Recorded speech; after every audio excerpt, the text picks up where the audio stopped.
2026 সালে এসে আপনাদের এনআইডি কার্ড করতে কি কি কাগজপত্র এখান থেকে আপনাদের প্রয়োজন হবে এটি নিয়ে কিন্তু আজকে বিস্তারিত আপনাদেরকে আলোচনা করব। আপনারা যদি চ্যানেল নতুন হয়ে থাকেন ভিডিওতে একটি লাইক দিয়ে চ্যানেলটি সাবস্ক্রাইব করে পাশে থাকুন। সর্বপ্রথমে আপনাদের এনআইডি কার্ড করার জন্য কিন্তু আপনাদের করা জন্ম নিবন্ধন কিন্তু আপনাদের লাগবে। আপনাদের যে জন্ম নিবন্ধনটি রয়েছে সেটি কিন্তু আপনাদের অনলাইন করা থাকবে। ফার্স্টে কিন্তু আপনাদের এটি লাগবে। দ্বিতীয়তে আপনাদের বাবা মার কিন্তু এনআইডি কার্ডের যে ফটোকপি রয়েছে, আপনার আব্বু আম্মুর এনআইডি কার্ডে কিন্তু ফটোকপি এখান থেকে মাস্টবি কিন্তু আমাদের এখান থেকে লাগবে। হচ্ছে আমাদের আপনার যদি এসএসসি হয়ে থাকেন আপনাদের এসএসসি সার্টিফিকেট দিয়ে দিবেন, এবং কি আপনার এসএসসি হয়ে থাকলে এসএসসির কিন্তু আপনারা এখান থেকে সার্টিফিকেটটি রয়েছে সেই সার্টিফিকেট কিন্তু আপনাদের এখান থেকে দিতে হবে। তো আপনাদের হচ্ছে বিদ্যুৎ বিলের কাগজ কিন্তু এখান থেকে আপনাদের দিয়ে দিতে হবে। মাস্ট বি কিন্তু আপনাদের বিদ্যুৎ বিলের যে কাগজটি রয়েছে এটি কিন্তু আপনারা এখান থেকে দিয়ে দিতে হবে। সেটা বিদ্যুৎ বিল হোক এবং কি পানি বিল হোক, যেটি হোক না কেন সেটি কিন্তু আপনারা এখান থেকে দিয়ে দিবেন। এরপরে আপনারা যে ইউনিয়নে রয়েছেন সেই ইউনিয়নের কিন্তু আপনাদের সার্টিফিকেট কিন্তু আপনাদের লাগবে।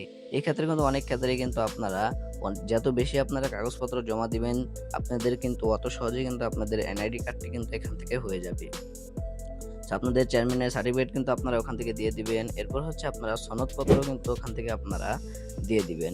দিয়ে দেওয়ার পর এরপরে কিন্তু এই সকল প্রকার এগুলো দিয়ে এরপরে কিন্তু আপনারা এখন কিন্তু ঘরে বসে কিন্তু অনলাইনের মাধ্যমে আমাদের যে আবেদনটা রয়েছে এনআইডি কার্ড সেটি কিন্তু করা যায়। সেই কাগজপত্রগুলো নিয়ে আপনারা কিন্তু আবেদন করবেন। আবেদন করার পর এরপরে কিন্তু আপনাদের এই কাগজপত্রগুলো নিয়ে আপনারা উপজেলায় জমা দিয়ে দিবেন। জমা দেওয়ার পর এরপরে কিন্তু আপনাদের এনআইডি কার্ডের যেগুলো রয়েছে সেগুলো কিন্তু আপনাদের মোবাইলে যে এসএমএস রয়েছে এসএমএস এর মাধ্যমে কিন্তু আপনাদেরকে জানিয়ে দেওয়া হবে যে আপনাদের কবে ছবি তোলার জন্য আসা লাগবে এবং কি আপনারা কবে এনআইডি কার্ড পাবেন।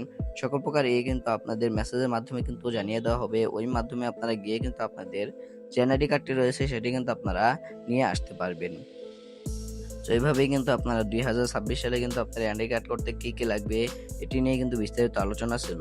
তো আপনারা যদি অনলাইনে এনআইডির জন্য আবেদন না করতে পারেন তাহলে কিন্তু আপনারা আমাকে কমেন্ট করতে পারেন। আমি কিন্তু দেখিয়ে দেবো যে আমাদের অনলাইনে এনআইডি কার্ডের জন্য আবেদন কিভাবে করতে হয়। তো ভিডিওটা যদি ভালো লেগে থাকে ভিডিওতে একটি লাইক দিয়ে চ্যানেলটি সাবস্ক্রাইব করে পাশে থাকুন। দেখা হচ্ছে একটা নতুন ভিডিওতে। তোমরা সবাই সুস্থ থাকবেন, ভালো থাকবেন। আল্লাহ হাফেজ।